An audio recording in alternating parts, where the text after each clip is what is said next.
The video played on every screen across human space. News stations ran it continuously. Social media platforms crashed from the traffic. Everyone wanted to see the moment that changed everything. The slap, the fall, the declaration of war that no one had expected. President Ji-won sat in her office on Earth, watching the footage for the 100th time. She had aged 10 years in the 3 days since the incident. Dark circles ringed her eyes. Her staff brought her reports every hour, each one worse than the last. Public opinion was divided. Half the population called Hana a hero, a symbol of human pride. The other half called her a fool who had doomed their species to extinction. The Velkath Empire had issued its ultimatum within 12 hours. The terms were brutal and clear. Humanity would surrender Hana for public execution. Humanity would cede 12 colony worlds as reparations. Humanity would submit to Velkath oversight for the next century. If these terms were not met within 1 standard week, the Velkath would consider all human territory legitimate targets for military action. Admiral Tai Yong stood before a holographic display showing the disposition of forces. The numbers were not encouraging. The human fleet consisted of 42 capital ships, 200 destroyers, and various support vessels. They were good ships, modern and well-maintained. Human technology had advanced rapidly in the years since first contact. But the Velkath Armada numbered over 2,000 warships. They had been building their military for millennia. They had conquered dozens of species. They had never lost a war. "We cannot win a direct engagement," Taeyong said to his assembled officers. They were gathered in the war room beneath Geneva, deep underground where orbital strikes could not reach them. "If they commit their full force, we will be overwhelmed within weeks. Then we surrender?" one of the junior officers asked. He was young, newly promoted. He had not yet learned to hide his fear. "No," Taeyong's voice was firm. "We fight. But we fight smart." On the Galactic Council station, Hana sat alone in her quarters. They had confined her here after the incident, not quite under arrest but not free to leave either. Doyen had visited once, his face tight with barely controlled anger. He had asked her why. Why had she thrown away everything? Why had she condemned humanity to war? She had tried to explain. The Velkath had been testing them. That strike was not random. It was calculated. They wanted to establish dominance to show the galaxy that humans could be struck with impunity. If she had accepted it, every future negotiation would have started with humanity in a position of submission. Every other species would have learned that humans could be abused without consequence. Doyen had not wanted to hear it. He was a diplomat. He believed in process, in negotiation, in finding middle ground. He could not understand that some things were more important than peace. Some things were worth fighting for. But now, sitting alone, Hana wondered if she had been wrong. She thought about the people who would die in the coming war. Soldiers and civilians, children. The colonists on the border worlds who would be hit first when the Velkath invaded. She had condemned them all with one action. Her brother Minho had sent her a message, just text, no video. He was scared. He had a family now, a wife and a daughter. They lived on Harmony Station, one of the 12 worlds the Velkath were demanding. If Earth surrendered, they would be handed over to the enemy. If Earth fought, they would be in the first wave of attacks. "I don't blame you," his message said. "You did what you thought was right. But I'm scared for my family.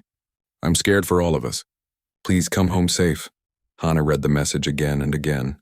She wanted to respond but could not find the words. Back on Earth, the debate raged in the Planetary Assembly. Representatives from every nation and every colony argued about what to do. Some demanded that Hana be surrendered immediately. Others insisted that giving in to extortion would only encourage more demands. The Velkath would never be satisfied. They would take and take until humanity had nothing left. President Ji-won finally called for order. She stood at the podium, her voice amplified across the chamber and broadcast to every human world. The assembled representatives fell silent. "I have spoken with our military commanders," Ji-won said. "I have reviewed our strategic options. I have considered the costs of both war and surrender." She paused, letting the weight of her next words settle. "We will not surrender, Hana. We will not cede our colonies. We will not submit to occupation." The chamber erupted. Some cheered. Others shouted in protest. Ji-won raised her hand for silence. "I will not pretend this is an easy choice," she continued. "War with the Velkath will cost us dearly. Many will die. We may lose, but surrender will cost us something even more precious: our dignity, our freedom, our future. If we give in now, we teach the galaxy that humans can be bullied. We teach our children that when someone strikes you, you bow your head and accept it. I will not teach that lesson. The vote was called. The result was close but decisive. Humanity chose war. On the Velkath homeworld, the military commanders gathered to plan their invasion. They were confident, almost casual. Humans were primitives, newcomers to galactic society. They had no experience with real warfare. Their fleet was tiny. Their worlds were poorly defended. This would be over quickly, but there were some voices of caution. General Velamora, a veteran of a dozen campaigns, studied the intelligence reports with concern. Humans were new to space, yes, but they had a long history of warfare among themselves. Their planet had been divided into competing nations for most of their history. They had fought countless wars, developing tactics and strategies refined over thousands of years. They might not have galactic experience, but they understood conflict. Do not underestimate them, Velamora warned his colleagues. Pride has destroyed many empires. The other generals dismissed his concerns. Humans were weak. Humans would break. It was inevitable. The Velkath fleet began to mobilize. Warships that had been in dock for years were activated and prepared for combat. Troop carriers were loaded. Supply lines were established. The great war machine of the Empire began to move, slowly at first, then with increasing momentum. Back on the council station, Ambassador Doyen received permission to visit Hana one more time before she was transported back to Earth. He found her standing at the window, looking out at the stars. Her face was still swollen from the strike, the bruises purple and yellow. The vote passed, Doyen said. We're going to war. Hana nodded slowly. She had expected this, hoped for it even, though the hope felt like a betrayal of everyone who would suffer because of her choice. I'm sorry, she said. I know you wanted a different outcome. Doyen was quiet for a long moment. Then he sighed. I've spent my whole career believing that every conflict can be resolved through dialogue. That violence is always the wrong answer, but I've been thinking about what you said, about what would have happened if you had backed down. He moved to stand beside her at the window. I watched the footage again, not just the slap, but everything before it. I saw how Velthar looked at you when you presented the evidence. He was not angry because you were wrong. He was angry because you were right, and he could not allow a human to be right, so he struck you to silence you. Yes, Hana said quietly. If you had accepted it, they would have done it again, and again, to every human who dared to speak truth. We would have spent the rest of our existence as second-class citizens in our own galaxy. Doyen turned to look at her. I still think violence is a last resort. But maybe this was that resort. Maybe some things are worth fighting for. Hana felt something loosen in her chest. She had not realized how much she needed to hear those words. To know that someone understood. We're going to lose a lot of people, she said. Yes, Doyen agreed. But we'll lose them fighting for something that matters. That counts for something.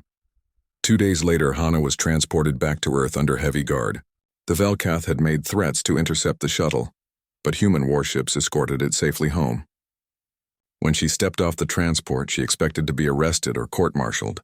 Instead, Admiral Taeyong was waiting for her. I'm reinstating your military commission, he said without preamble. We need everyone with combat experience, especially people who understand our enemy. Hana saluted. Yes, sir. Good, report to briefing room 7 in 1 hour. We have a war to plan. The Velkath fleet crossed into human space 3 days later. The war had begun. The chamber was massive, built to hold representatives from 1,000 worlds. Hana stood at the human delegation table, her hands resting on the smooth surface as she waited for her turn to speak. The air smelled strange here, filtered and recycled to accommodate dozens of different species. Some needed cold, others needed heat.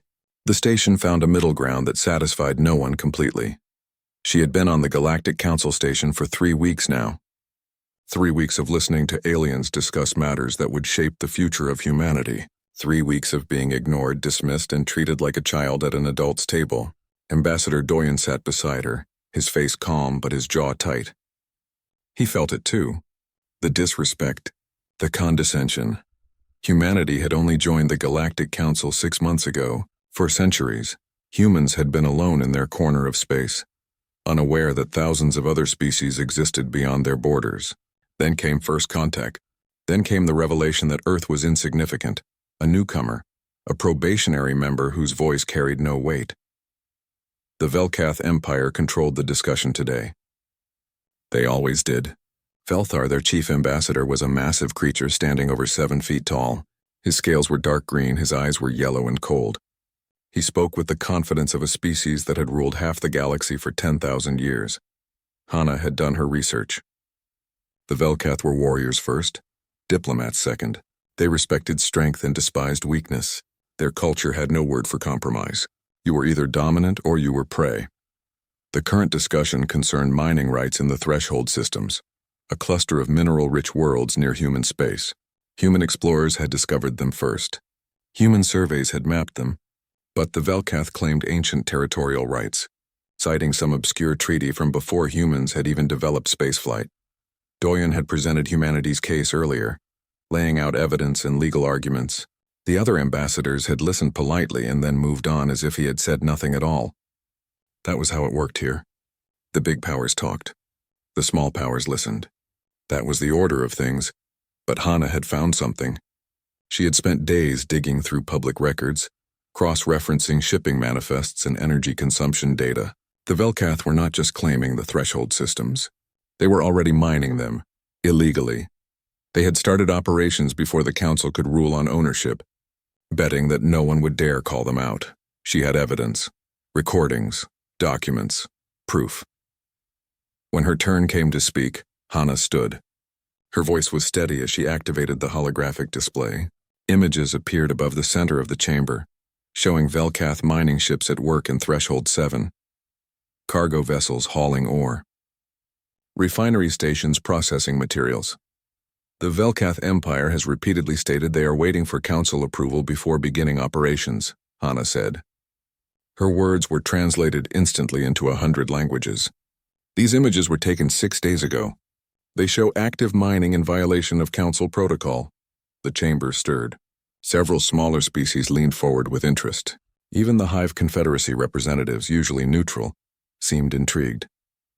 Velthar rose from his seat. He moved slowly, deliberately. His claws clicked against the floor as he descended from his platform and walked toward the human table. The chamber fell silent. This was unusual. Ambassadors did not approach each other during proceedings. They spoke from their designated positions. Hana watched him approach. She did not step back. Doyen tensed beside her, his hand moving subtly toward the panic button that would summon security.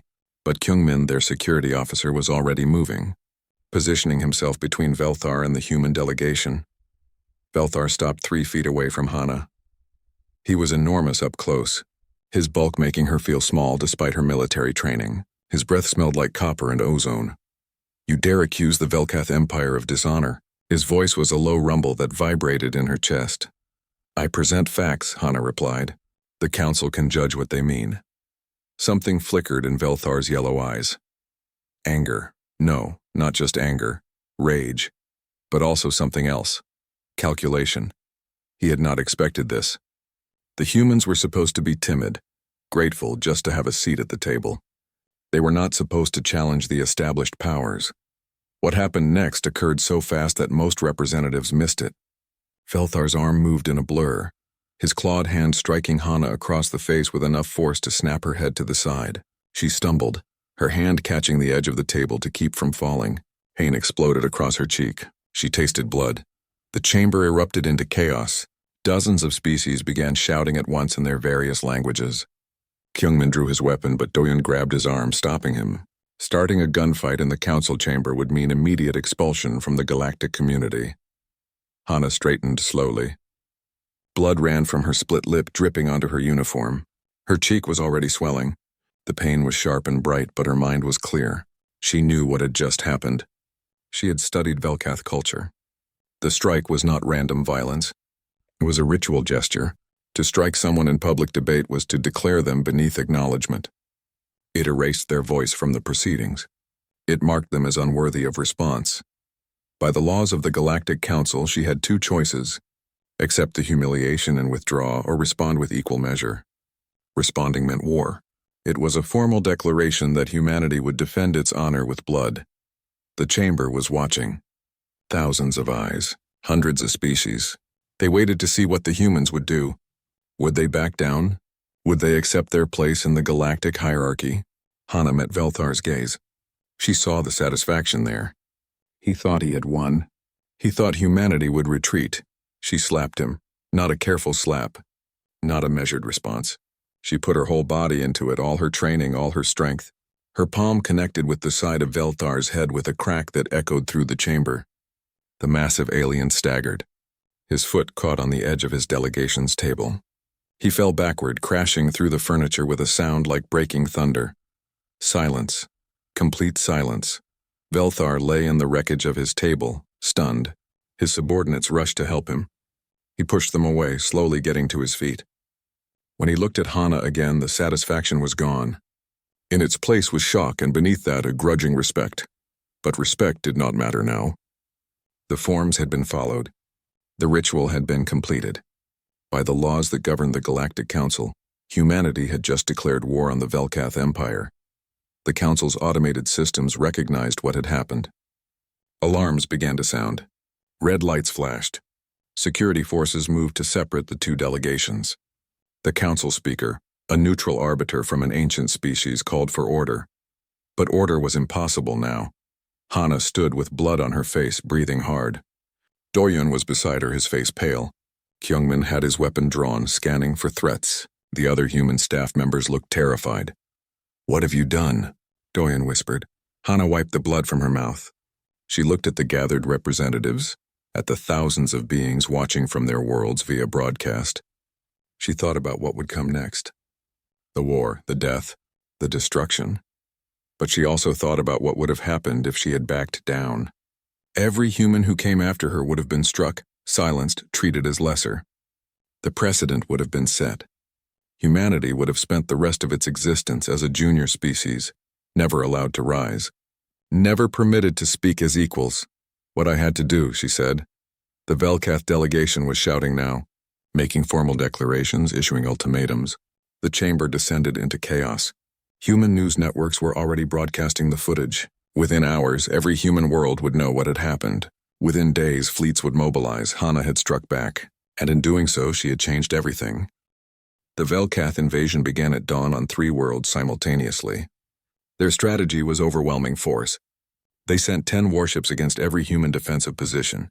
They bombarded planetary shields until they failed. They deployed ground troops in numbers that blackened the sky. Harmony Station fell first. The colony had minimal defenses, just a handful of orbital platforms and a small garrison. The Velkath fleet arrived without warning, their ships dropping out of faster-than-light travel in perfect formation. They broadcast no demands, issued no ultimatums. They simply opened fire. The human defenders fought back desperately. Orbital cannons fired until their barrels melted. Fighter pilots launched, knowing they would not return. The garrison held their positions even as Velkath troops landed around them. But courage could not stop mathematics. The colony surrendered after 18 hours. 3,000 civilians and 500 soldiers were dead. Minho, Hana's brother, was not among them. He had evacuated his family on one of the last transports out. But his home was gone. Everything he had built was ash. New Frontier and Brightwater colonies suffered similar fates. The human fleets in those systems engaged the invaders and were destroyed, not without cost. The Velkath lost ships too, more than they had expected. Human weapons were effective. Human tactics were sound, but the numbers were too uneven. For every Velkath ship destroyed, humanity lost 3. News of the defeat spread across human space like wildfire. Panic gripped the border colonies. Millions of people tried to evacuate deeper into human territory. The refugee crisis overwhelmed every system with transport capacity. Ships designed for cargo were pressed into service carrying families. Stations built for thousands held tens of thousands. But Admiral Taeyong did not despair. He had known the outer colonies would fall. His strategy did not depend on holding them. In the war room beneath Geneva, he gathered his command staff and unveiled the plan that had been developed in secret over the past 2 weeks. "We cannot match them ship for ship," Taeyong said, "so we will not try. Instead, we fight a different kind of war." Commander Yuna stepped forward.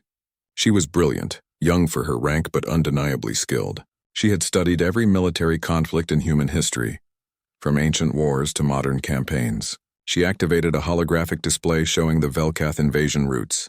The Velkath fight like conquerors, Yuna explained. They take territory and hold it. They establish supply lines and forward bases. They move methodically. This makes them predictable. She highlighted several points on the map. We cannot stop their advance, but we can make it expensive. The strategy was elegant in its simplicity. Human forces would not defend fixed positions. Instead, they would operate in small mobile units. Hit-and-run attacks, raids on supply convoys, ambushes in asteroid fields, guerrilla warfare on a galactic scale. The goal was not to win battles but to bleed the enemy slowly, making every advance cost more than it gained. Hana was assigned to lead special operations teams. Her knowledge of Velkath culture and military protocols made her invaluable. She understood how they thought, how they organized their forces where they were vulnerable. Her first mission was a raid on a Velkath supply depot in the Threshold systems. The depot was lightly defended because the Velkath believed humans would not dare strike at occupied territory. They were wrong. Hana's team consisted of 20 soldiers, all volunteers. They approached the depot in a civilian transport, broadcasting mining transponder codes. The Velkath ignored them. Why would they care about a small human mining ship? The transport docked at the depot's loading bay.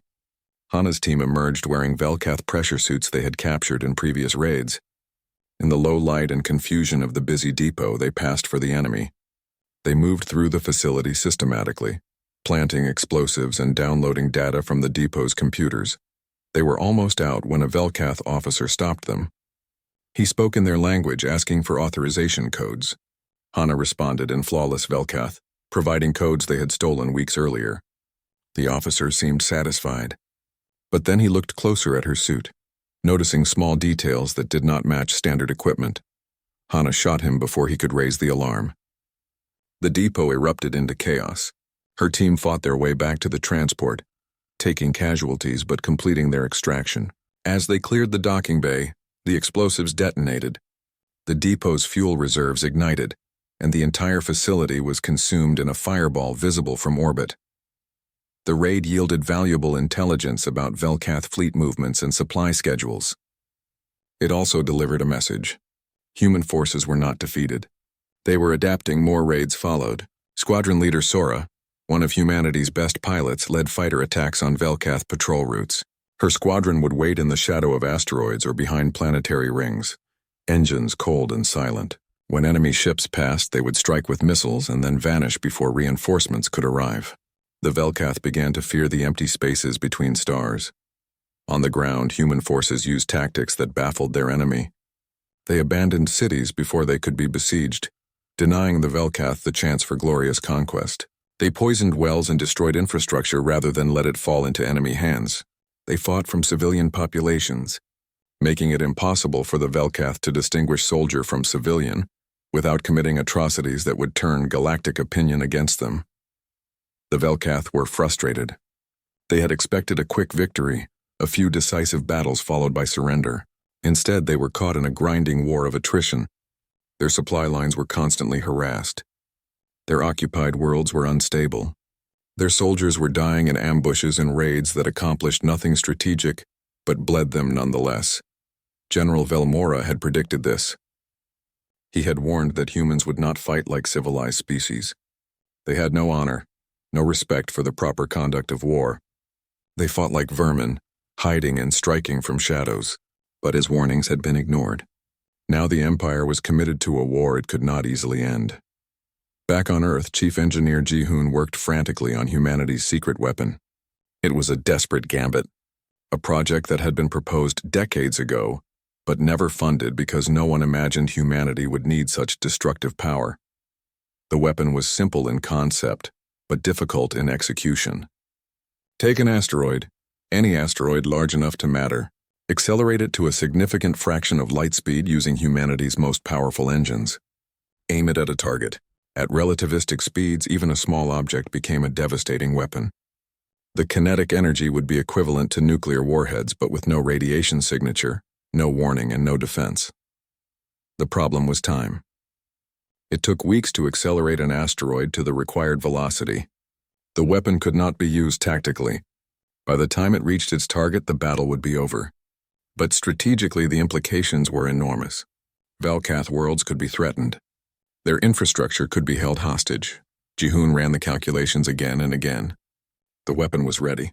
Now they just needed a target valuable enough to justify using it. Meanwhile, intelligence officer Seojun made a breakthrough. He had been analyzing Velkath communications, looking for patterns in their encrypted transmissions. What he found was startling. The Velkath were not as unified as they appeared. Their empire was vast, but it was also fractured. Different factions competed for resources and prestige. The war against humanity was popular with some, but others questioned its necessity. More importantly, the Velkath faced other threats. Border conflicts with neighboring empires, internal rebellions on conquered worlds. The forces they had committed to fighting humanity were significant, but they were not the Empire's full strength. Much of their military was tied down elsewhere, managing problems they had hidden from the galaxy. Seojun brought this information to Admiral Taeyong. "They are overextended," he explained. "This war is straining their resources more than they are willing to admit. If we can hold out long enough, they may be forced to negotiate." Taeyong studied the intelligence reports. A grim smile crossed his face. "Then we make sure this war lasts as long as possible. We make every day cost them more than they can afford." The strategy evolved. Human forces did not just raid supply lines. They targeted key individuals. Velkath officers were assassinated. Their communications were hacked and false orders were issued. Disinformation campaigns sowed confusion among their ranks. It was not honorable warfare, but honor was a luxury humanity could not afford. 3 months into the war, the Velkath had conquered 15 human worlds. But they had lost over 300 ships. Their casualties were mounting. The quick victory they had promised their people was nowhere in sight. And across the galaxy, other species were watching. The mighty Velkath Empire, brought to a stalemate by primitive humans. It was unprecedented. In a bunker on occupied Harmony Station, a small resistance cell planned their next attack. Among them was Minho, Hana's brother. He had sent his family deeper into human territory to safety. But he had stayed behind. Someone had to fight. Someone had to make the Velkath pay for every meter of ground they took. He thought about his sister, about the slap that had started everything. Some people blamed her for the war. But Minho understood. She had not started this conflict. She had simply refused to. The Galactic Council met in emergency session for the 3rd time in as many weeks. The war between humanity and the Velkath Empire had lasted 3 months now, far longer than anyone had predicted. The expected outcome had been swift Velkath victory, followed by human surrender. Instead, the conflict had devolved into a grinding stalemate that shocked the civilized galaxy. Ambassador Thalen of the Hive Confederacy watched the proceedings with compound eyes that missed nothing. His species resembled giant mantises, with 4 arms and crystalline wings they no longer used for flight. The Hive had been part of galactic society for 8,000 years, always neutral, always careful never to provoke the major powers. But Thalen had lived through 3 centuries of Velkath aggression. He had watched them expand their territory world by world, always finding legal justifications, always too powerful to resist. Now, for the first time, he was watching them bleed. The council chamber was in chaos. Representatives from dozens of species argued over the war's implications. Some demanded that the council intervene to stop the fighting. Others insisted that this was a bilateral conflict beyond the council's authority. The Velkath delegation demanded sanctions against humanity for what they called terrorism and violations of civilized warfare. The human delegation, now led by Ambassador Doyun, countered that they were defending their territory against an invasion. Thalen said nothing, but he was thinking, calculating. The Hive Confederacy controlled significant economic resources. If they chose to support humanity, even indirectly, it could shift the balance. But such a move would make them enemies of the Velkath. His people had avoided that fate for millennia through careful neutrality, yet neutrality had its own cost. The Hive had lost territory to Velkath expansion over the centuries. They had swallowed insults and accepted unfavorable treaties because they feared war. But was safety purchased through submission truly safety at all? On Earth, Intelligence Officer Seojun compiled his latest report. His team had intercepted hundreds of Velkath communications. decoded their diplomatic cables, and analyzed their internal discussions. What they found was fascinating. The Velkath were worried, not about losing the war militarily, but about losing it politically. Their empire's strength depended on the perception of invincibility. For 10,000 years, they had crushed anyone who opposed them. Now humans, a species barely 200 years into space travel, had fought them to a standstill. Other species were noticing, questioning. If humans could resist, why not others? Seogen had also uncovered something else. The Velkath strike against Hana had not been spontaneous. It had been planned. Velthar had explicit orders to provoke a confrontation, to establish human submission early. The Empire had wanted humanity's faster-than-light technology. Their own jump drives were slower, less efficient. Human drives were revolutionary. The Velkath had planned to seize the technology through forced reparations after a quick diplomatic victory. Hana's slap had destroyed that plan. Now they were stuck in an expensive war, bleeding resources they could not afford to lose, all because they had underestimated human pride. Ambassador Doyen received an encrypted message while sitting in his temporary office on the council station. The encryption was sophisticated, nearly unbreakable. When he finally decoded it, he found an invitation to a secret meeting. The sender was Ambassador Thalen. They met in a neutral location, a private dining establishment that catered to species with wildly different biologies. Doyen ordered coffee. Thalen consumed a nutrient suspension that smelled vaguely of flowers. Neither spoke until the server left. "Your people are suffering," Thalen said without preamble. His translator rendered his clicking speech into smooth Korean. "Yes," Doyen admitted. There was no point in denying it. The Velkath controlled 20 human worlds now. Millions of civilians lived under occupation, yet you continue to fight. We have no choice. Surrender means extinction as a free people. We would exist only as vassals. Thalen was quiet for a moment, his antennae twitching. My people have been vassals in all but name for 3,000 years. We tell ourselves we are free because we maintain our government, our culture. But when the Velkath make demands, we comply. When they take our territory, we protest, but ultimately accept. We have chosen survival over dignity. I cannot judge you for that choice, Doyen said carefully. Every species does what it must to survive. Perhaps, Thalen leaned forward. But I wonder if we have truly survived. We exist, yes, but are we living? Or are we simply prolonging our humiliation? He pulled out a small data device. The Hive Confederacy cannot openly support your war. Our government would never approve. But I can provide you with information, economic data about Velkath supply lines, intelligence about their internal disputes. It is not much, but perhaps it will help. Doyen took the device carefully. If your government discovers this, you will be branded a traitor. Yes, Thalen agreed. But I have watched your envoy Hana slap 100 times. I see something in it that I had forgotten existed. The willingness to suffer for principle, to risk everything rather than accept dishonor. My people lost that long ago. Perhaps it is time we remembered. More species began reaching out to humanity in secret, not with military support, which would provoke immediate Velkath retaliation, but with intelligence, with economic assistance, with quiet diplomatic backing. None of it was official. All of it was deniable. But together, it made a difference. War correspondent Wu Jin had been embedded with human forces since the conflict began. His broadcasts reached not just human worlds, but the entire galaxy through the Council's public networks.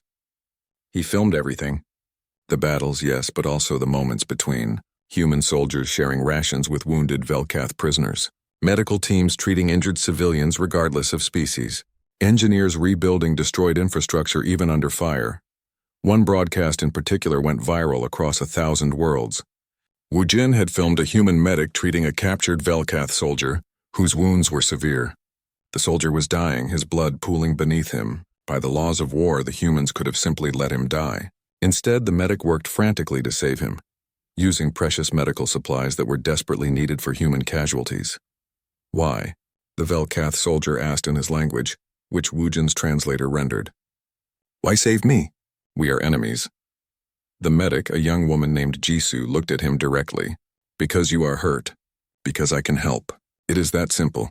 The soldier died anyway, but millions across the galaxy watched that moment of compassion. They began to question what they had been told about humans being barbaric. If barbarians would give their enemy comfort in death, what did that make those who showed no mercy? Hana led another raid, this time targeting a Velkath command center on occupied Brightwater. Intelligence suggested that a high-value target would be present. A prince of the Velkath royal bloodline, commanding the occupation forces. Capturing him would be a propaganda victory. Killing him would be revenge for all the human lives lost. The raid went flawlessly. Hana's team infiltrated the command center through maintenance tunnels, disabled the guards, and secured the prince before reinforcements could respond. He was young, barely into adulthood by Velkath standards. He fought until a stun bolt knocked him unconscious. They had him. They could parade him before cameras, humiliate the Velkath Empire, or they could execute him as a war criminal. Either option would boost human morale. But Hana remembered the medic treating the dying soldier. She remembered what humanity was supposed to represent. Not just strength, but principle. She had the prince treated for his injuries. She ensured he was given proper food and quarters. And then, in a move that baffled her superiors, she arranged for his return to Velkath forces. She sent him back with a message. We fight for respect, not extinction. We defend ourselves, but we are not butchers. Your prince is returned unharmed because we remember what it means to be civilized. Perhaps you should remember as well. The action sparked debate across human space. Some called Hana a fool, wasting a valuable prisoner. Others called her a visionary, fighting a war not just with weapons but with ideas. The Velkath response was complex. Officially, they dismissed the gesture as weakness. Unofficially, something shifted. Velkath soldiers began to whisper among themselves. If humans showed mercy to their prince, perhaps they were not the monsters they had been told to expect. Perhaps this war was not as righteous as their leaders claimed. General Velmora, commanding forces in the occupation zone, watched his soldiers' morale decline. They had been told this would be a quick war. They had been promised glory. Instead, they were stuck on foreign worlds, fighting an enemy they could not pin down, dying in ambushes that accomplished nothing strategic. The war had become a grinding misery with no end in sight. He began sending secret reports back to the Velkath homeworld. Reports his superiors did not want to hear. Reports that said the war was unwinnable at acceptable cost. The humans would not break. They could not be conquered without committing atrocities that would turn the entire galaxy against the Velkath Empire. His reports were ignored. The Empire's leadership had staked their prestige on victory. They could not admit me. The Threshold system was a collection of 6 planets and 2 asteroid belts orbiting a binary star. It had been the original point of contention, the territory Hana had proven the Velkath were illegally mining. Now, 6 months into the war, it had become a strategic choke point. Control of Threshold meant control of the fastest route between Velkath and human territory. The Velkath had fortified the system heavily. They stationed their 7th Fleet there, 40 capital ships and supporting vessels. They built weapons platforms on the asteroids. They controlled the space lanes absolutely. No human force could pass through without detection and destruction.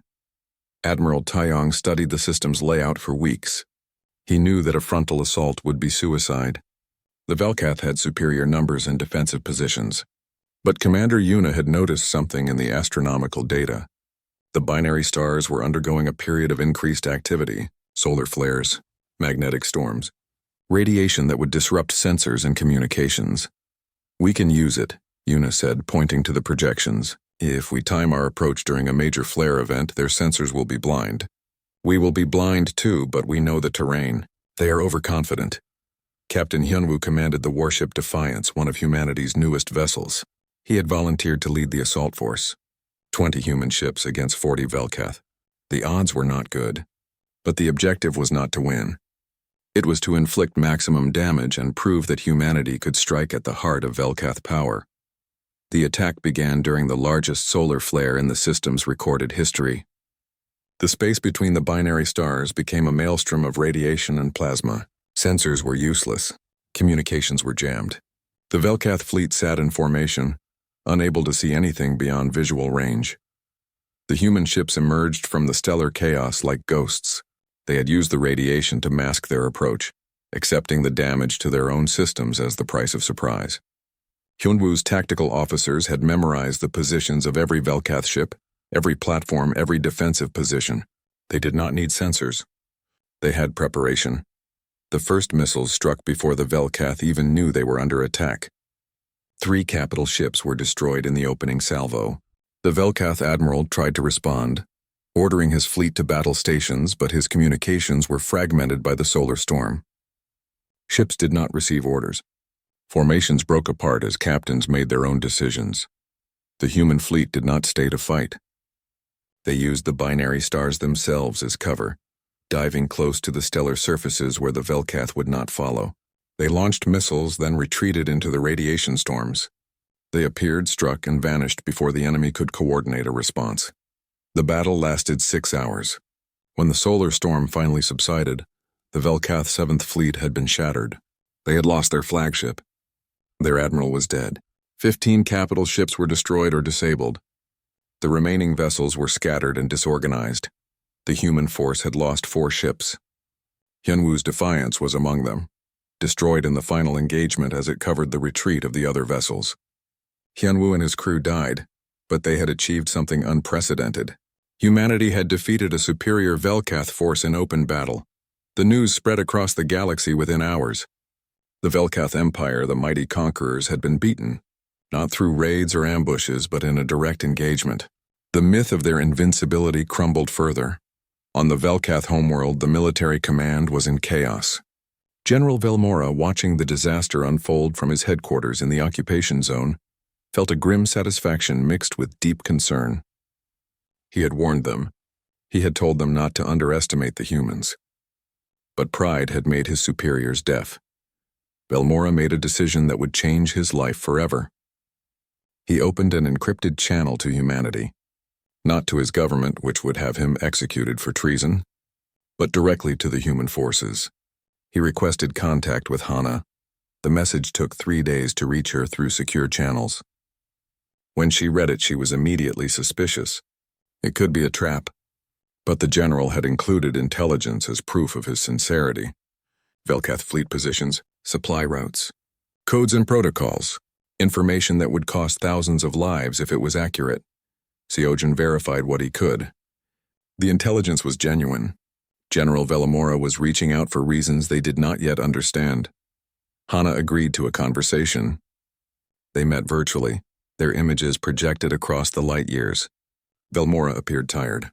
The scales around his eyes were pale, a sign of stress in his species. "You must think I am a traitor," Velmora said without greeting. "I think you are someone who wants this war to end." Hana replied carefully. "The question is why?" "Because it is destroying both our peoples." Velmora's claws tapped against his desk. "My government will not admit it, but we are losing. Not on the battlefield, perhaps, but in every way that matters. Our economy is straining. Our subject species are restless. Our reputation is damaged. And for what? Pride, honor, the refusal to admit that striking you was a mistake." "Then sue for peace," Hana said. "Withdraw your forces. End this. My government will not. They would rather fight until we are all ash than admit error." Velmora leaned forward. "But I will not let that happen. I have served the Empire for 2 centuries. I have conquered worlds in its name, but I also remember what we were before we became conquerors. We were builders, explorers. We had honor that meant something beyond domination." He transmitted more data, complete fleet dispositions, strategic plans for the next phase of the war, everything humanity would need to prepare. "I cannot stop this war alone," Velmora said, "but perhaps I can create conditions where peace becomes possible, where my government has no choice but to negotiate." The conversation ended. Hana sat in silence, processing what had happened.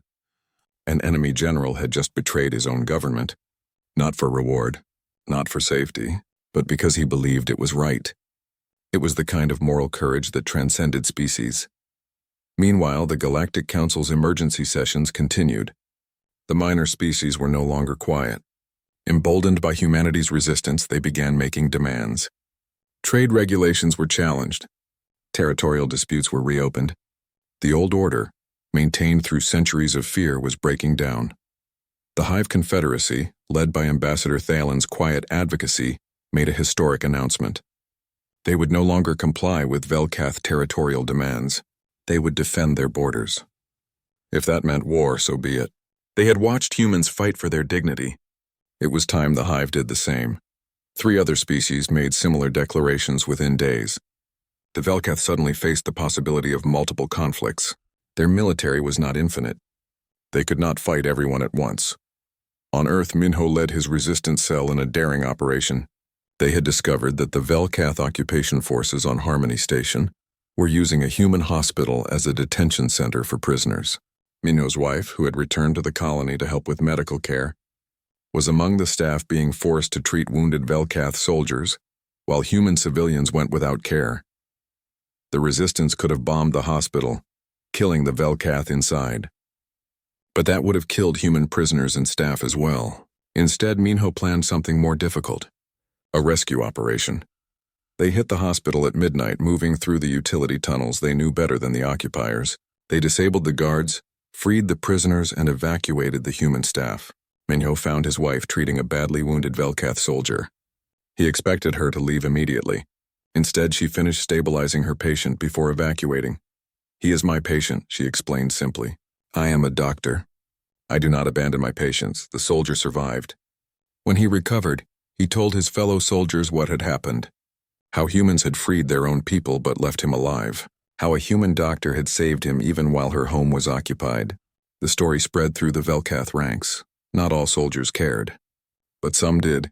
Some began to question what they were fighting for. If humans showed mercy to their enemies, were they truly the barbarians the Empire claimed?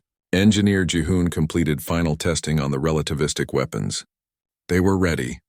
Humanity now possessed the capability to strike any target in Velkath space with unstoppable force. President Jiwon called an emergency cabinet meeting to discuss using them. "We could destroy their shipyards," one minister suggested. "Cripple their ability to wage war." "The weapons cannot discriminate," Jihoon cautioned. "Anything within 100 kilometers of impact will be destroyed. That includes civilian infrastructure, residential areas. We would be killing millions." The debate raged for hours. Some argued that the Velkath deserved no mercy. They had invaded human worlds. They had killed human civilians. Why should humanity hold back? Others insisted that using such weapons would make humanity no better than their enemies. It would betray everything they were fighting for. Hana was invited to weigh in. She thought about the medic treating the dying soldier, about her brother's wife refusing to abandon her patient, about General Velmora risking everything for peace. "We fight to prove we deserve respect," Hana said, "to show that we will not be bullied.